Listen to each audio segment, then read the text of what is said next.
अब यहाँ पर श्री शौनक जी ने सूत जी महाराज जी से प्रश्न किया। शौनक जी कहते हैं, हे प्रभु आप ये बताइए कि ये 7 दिन में सुनने सुनाने की परंपरा कहाँ से शुरू हुई। इस पर श्री सूत जी कहते हैं कि ये परंपरा वैसे तो सुखदेव जी ने आरंभ की, क्योंकि सुखदेव गोस्वामी जी ने राजा परीक्षित को 7 दिन तक भागवत सुनाई थी, पर मानव के कल्याण के लिए ये परंपरा चारों कुमार और देव ऋषि नारद जी के द्वारा शुरू हुई।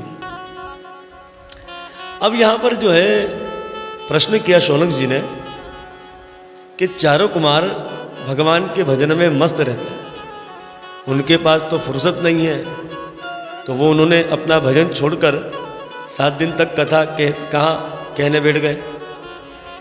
और दूसरी बात, देव ऋषि नारद जी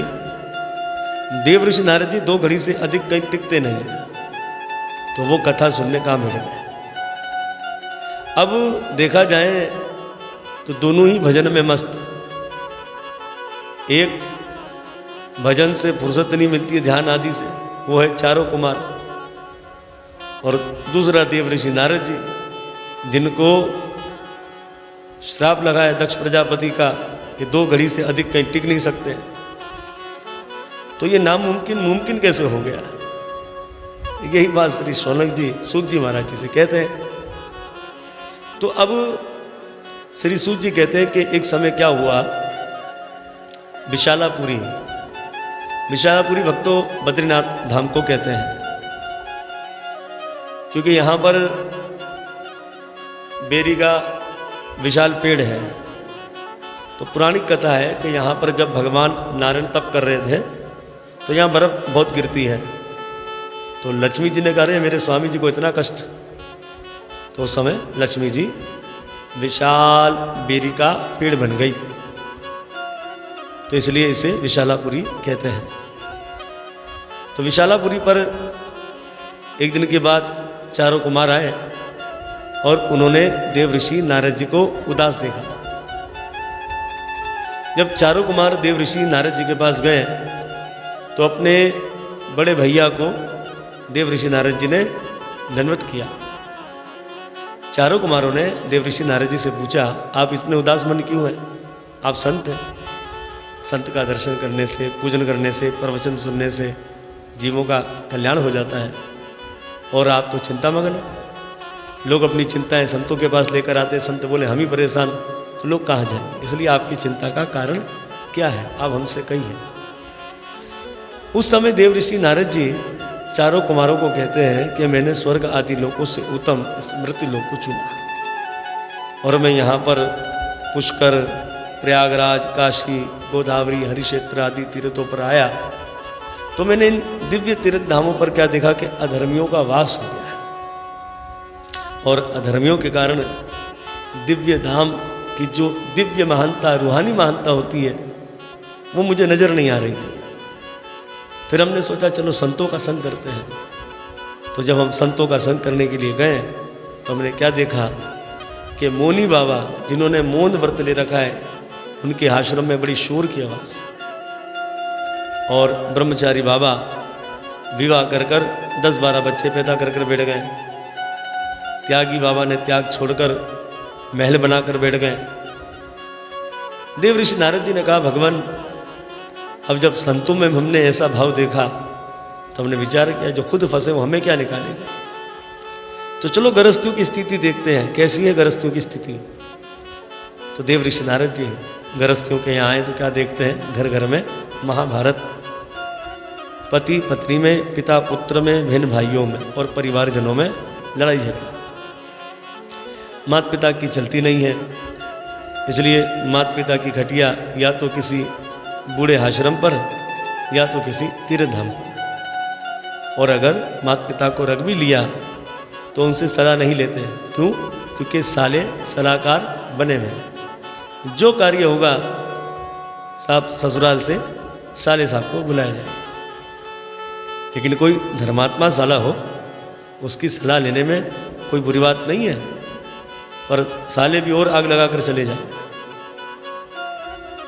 तो यहाँ पर साले सलाहकार बन गए और रिश्ते के नाम पर सौदे होते हैं। जहाँ सौदा पट जाए वहाँ अपनी बेटा बेटियों को बेच देते हैं। आज वैसे वक्त तो हकीकत में हो ही रहा है। लोग लड़की लड़का को देखने नहीं जाते, मानो किसी गाड़ी को देखने जा रहे हैं। अब गाड़ी कोई खरीदने जाता है, क्या देखता है, कैसा रंग है, कैसी बॉडी है। इस तरह से आज यही हो रहा है। संस्कारी लड़की किसी को अच्छी नहीं लगती, संस्कारी लड़का किसी को अच्छा नहीं लगता। सब बोलते ये तो पागल है। और जो बनावटी होते हैं उसे लोग पसंद करते हैं। तो यहाँ पर देव ऋषि नारद जी यही बात चारों कुमारों को कह रहे हैं कि रिश्ते के नाते सौदे होते हैं और अपनी बेटा बेटियों को बेच देते हैं।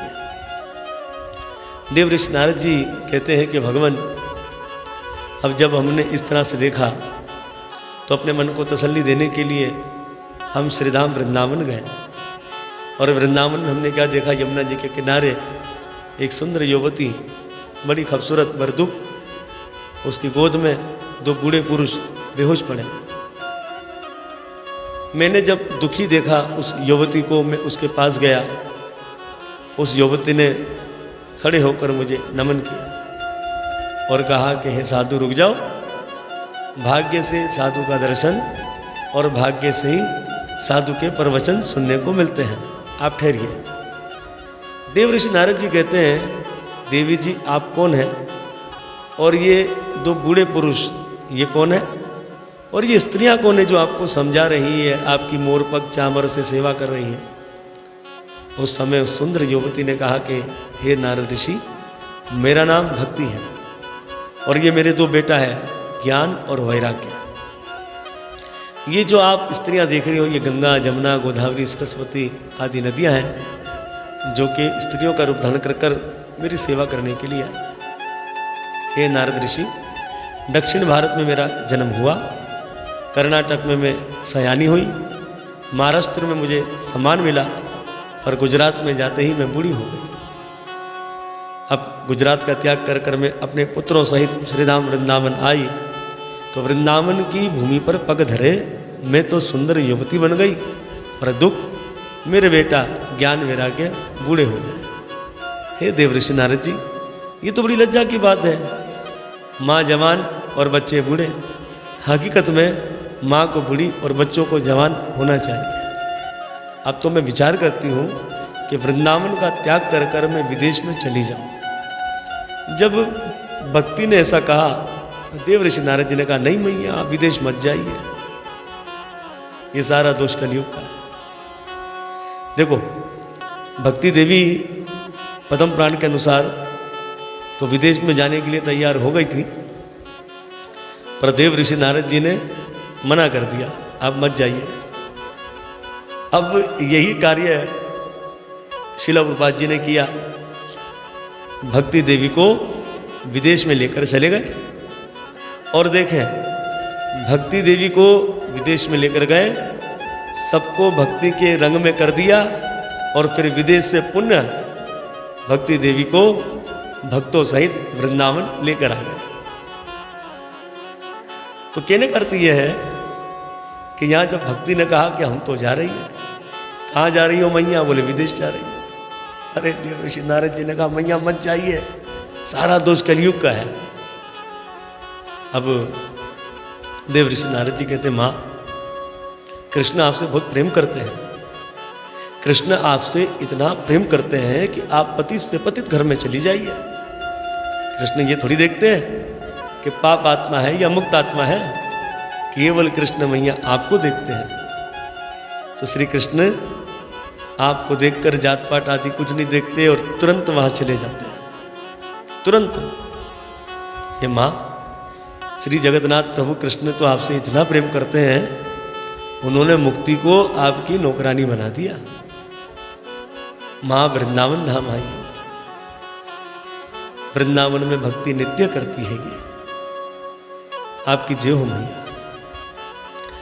भक्ति देवी ने कहा देव ऋषि नारद जी से कि जब कलयुग इतना दुष्टित है तो राजा परीक्षित ने कलयुग को आने क्यों दिया, मार क्यों नहीं डाला? देव ऋषि नारद जी कहते, माँ जब परीक्षित के राज्य पर कलयुग आया तो परीक्षित महाराज जी ने धनुष पर बाण चढ़ा दिया था मारने के लिए कलयुग को। कलयुग घबरा गया, कलयुग राजा परीक्षित के चरणों में गिर गया। राजा परीक्षित को कलयुग पर दया आ गई।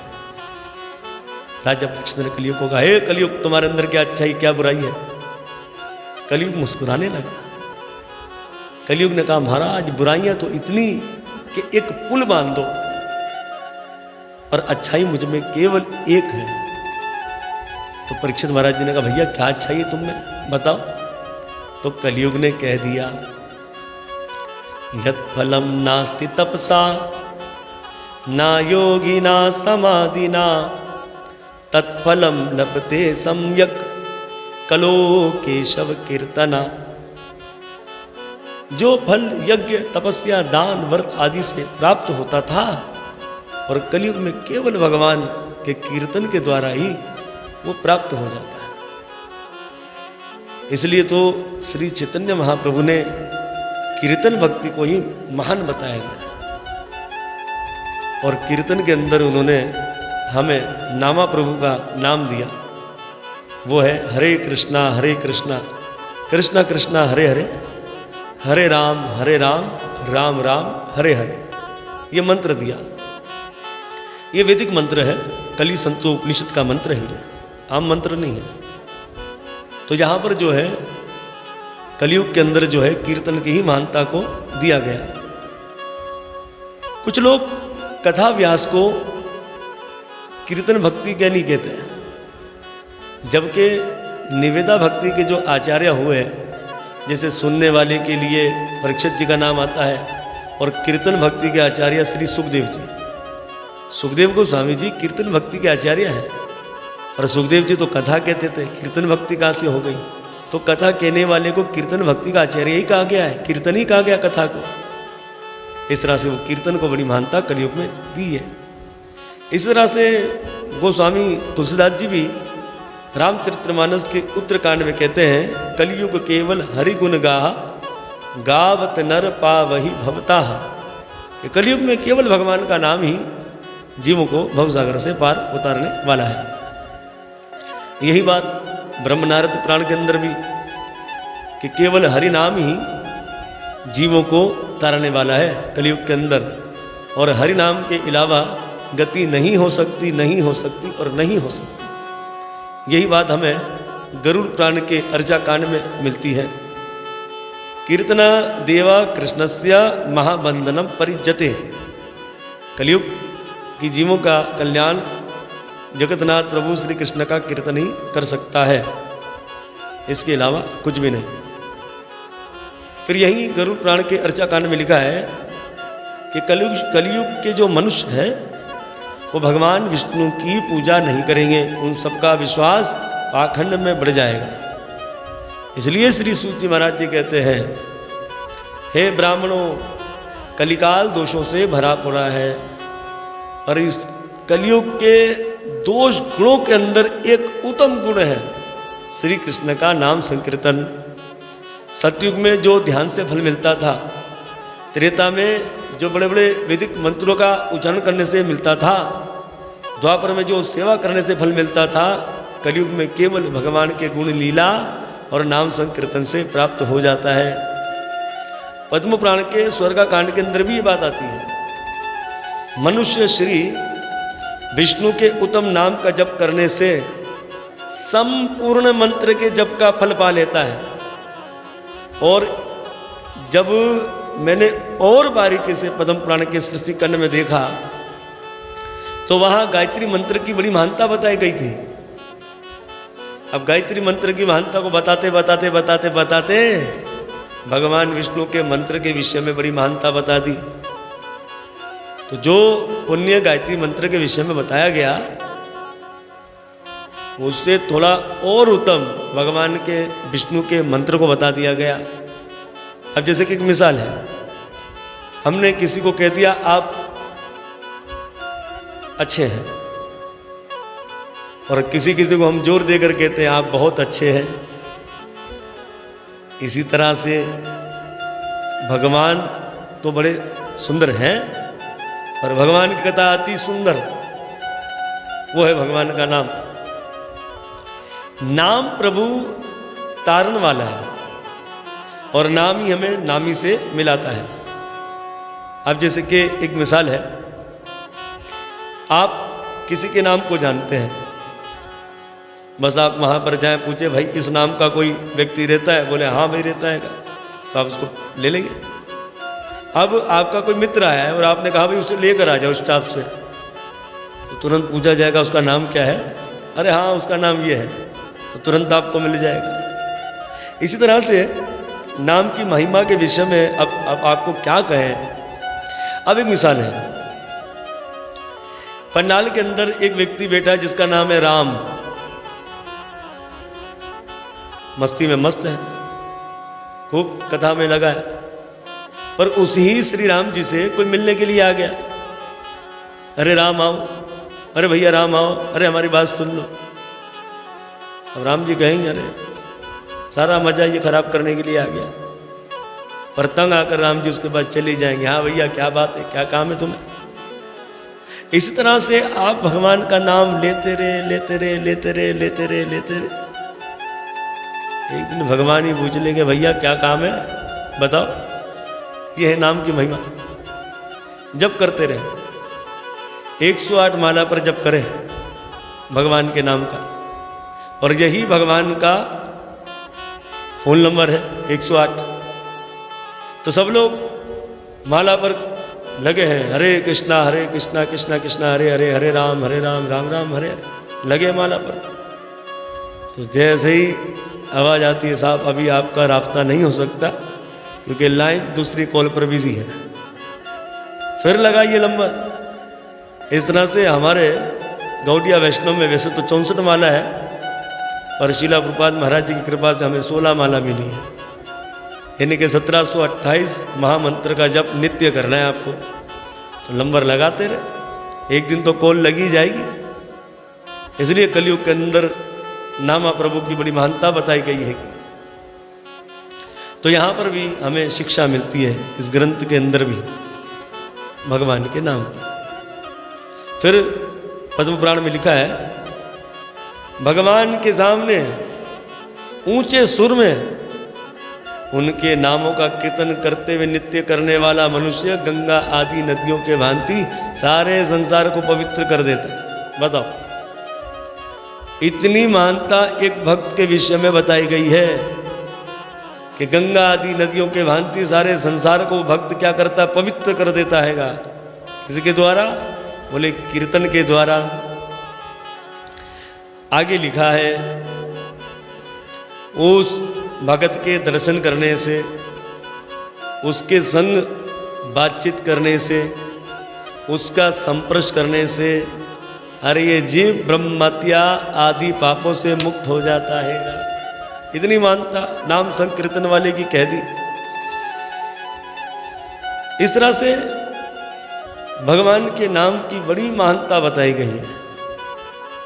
इसलिए गुरुदेव की शरणागति में जाओ, गुरुदेव से दीक्षित हो जाओ और तुरंत गुरुदेव से नाम मंत्र ले लो, उसका जप करो, आपका कल्याण हो जाएगा।